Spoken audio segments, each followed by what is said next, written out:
Monina, Dito ka na pala. I'm sorry hindi na ako masyado nakakapunta. How are you? Oh, well, tired, confused, problematic. Nakuha mo na ba yung check mo? Doon na ako papunta after here. Kumusta si Nick? 50-50. Hindi ko alam kung sino mga taong walang pusong gagawa nito sa kapatid ko. Tito, nakakatay mo ako eh. Oh, I better go. Here are your clippings. Sige, magpahinga ka na, Monina, ha? Okay, thank you. Manang, pakitabi nga ito. Oh, by the way, alam mo bang si Clarice na at saka si Jerome? Jerome? Jerome Recto? Kailan pa? Well, since the other day, I think. But But what?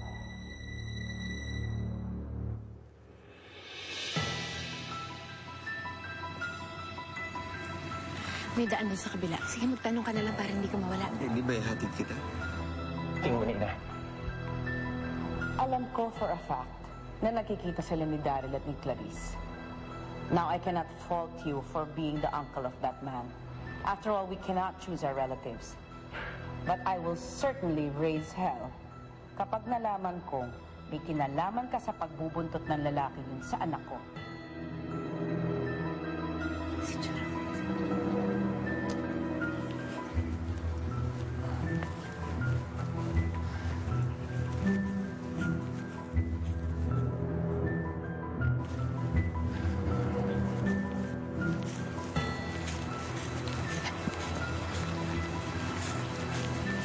Hi, Clarissa. Kamusta? Hi. I saw you with somebody kanina. Sino yan? Don't worry. You know very well kung na kanino ang loyalty ko, right? Okay. Yang si Clarissa, ha? Believe din naman ako. Sa kabisihan niya sa trabaho, nabibigyan niya pa ng oras ang love life niya. Alam mo naman ang mga kabataan ngayon, kayang-kaya nila mag-multitasking. Wala yun. Yung supulterero, yung caretaker ng Puntod Ninay. Oh, talaga. Nahirapan ka bang hanapin yung lugar? Actually, no, it's not bad. Sana you would have told me you're coming here after the hospital kasi I wanted to go with you.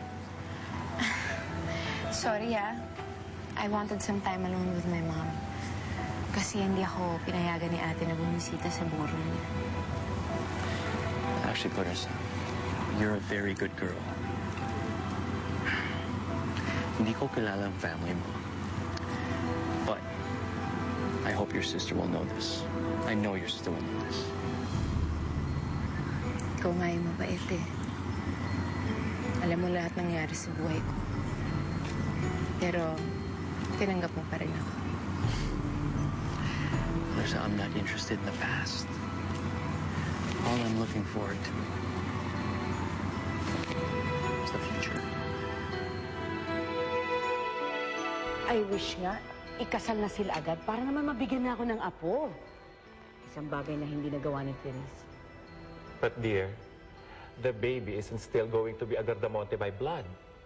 Be that as it may, tatanggapin ko pa rin ang apo ko katulad ng pagtanggap ko kay Clarice bilang anak ko. Hindi na nila kailangan paratangan akong mang-agaw.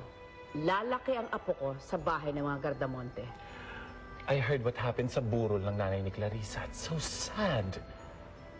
Napakasakit, parang ilang beses nila ako sinampan. Pero tinanggap kong lahat yun ng para lang kay Clarice. Ikaw si Monina Gardamonte. Nagpakababa ka para sa kanya? Anyway, one thing you have to remember, kapag nagkatuluyan niyang si Jerome at si Clarissa at nagkaanak sila, hindi lang ikaw ang magiging lola ng bata. Sino? Si Lucia? Aba, edi, bibigyan ko siya ng ibang boy. Boy toy. Nang parang hindi niya pakikialaman ng apo ko. Good idea.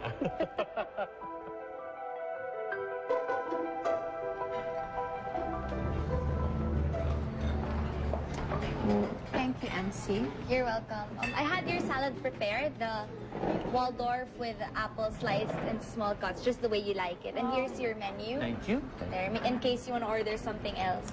Fantastic. Thank you. You're welcome. How about the personal service? Isa to sa mga favorite restaurants ko. So, alam na nila kung anong gusto ko. So, musta si Daryl? Di ba magkaibigan kayo? Family friends, if I'm not mistaken. Shouldn't I be asking you that question? Well, I understand that you guys see each other. It's fine.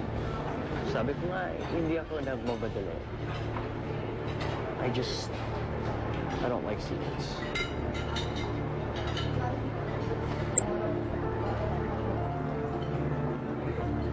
Excuse me. Thank you. Something wrong? No, just order your entree. Saglit lang ako. Excuse me.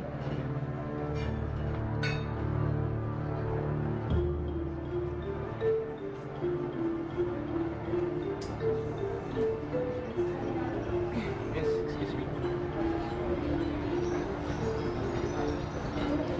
Kung sino ka man, may gusto lang ako sabihin sa'yo. Mabait akong kaibigan at walang hiya akong kaaway.